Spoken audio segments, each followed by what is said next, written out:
writers. Dying as she did in 1963, Sylvia Plath never knew that so soon afterwards the problems of what and how women write was to become such a crucial matter, and was to be debated by so many other women. So Sylvia Plath was a woman writing about women's issues before they were recognized as being of any importance. Sylvia Plath was born in Robinson Memorial Hospital in Boston, October 27, 1932. She was the firstborn child of Otto and Aurelia Plath, both highly educated academic people. Her father, Otto, was a professor of biology at Boston University, but her mother had been subjugated into a domestic role as housewife, despite her level of education. Her father was not too pleased with the birth of his daughter, and demanded that his wife have a son within the next 2 years. Amazingly enough, his wife obliged by giving birth to a son almost exactly 2 years later.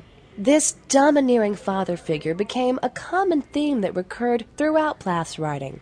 With the birth of her brother, Sylvia had to work much harder to win her father's attention and approval. When in 1936 Plath's father became ill, access to him became even more restricted, and Plath's main means of getting attention from her father was by achieving academic success. This meant that from an early age she began to equate love with success. In 1940, Plath's father died, and this left the family in a very difficult financial situation. They were forced to move away from the seaside home that Plath had enjoyed so much and into a suburb of Boston, and her mother had to take a part-time job to support the family.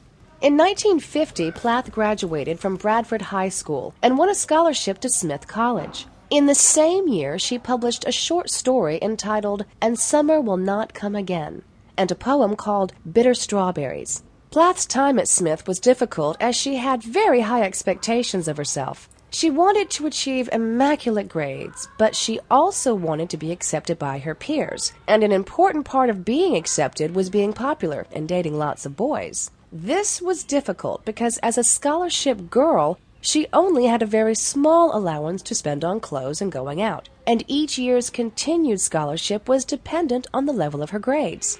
In 1953, Plath won a fiction contest sponsored by Mademoiselle magazine and was offered the opportunity to go to New York as a guest editor. She relished this opportunity to spend a month working in a professional publishing environment. But Plath returned from New York feeling exhausted, and after hearing news that her application to a creative writing course had been rejected, she fell into what was to become one of her many depressions.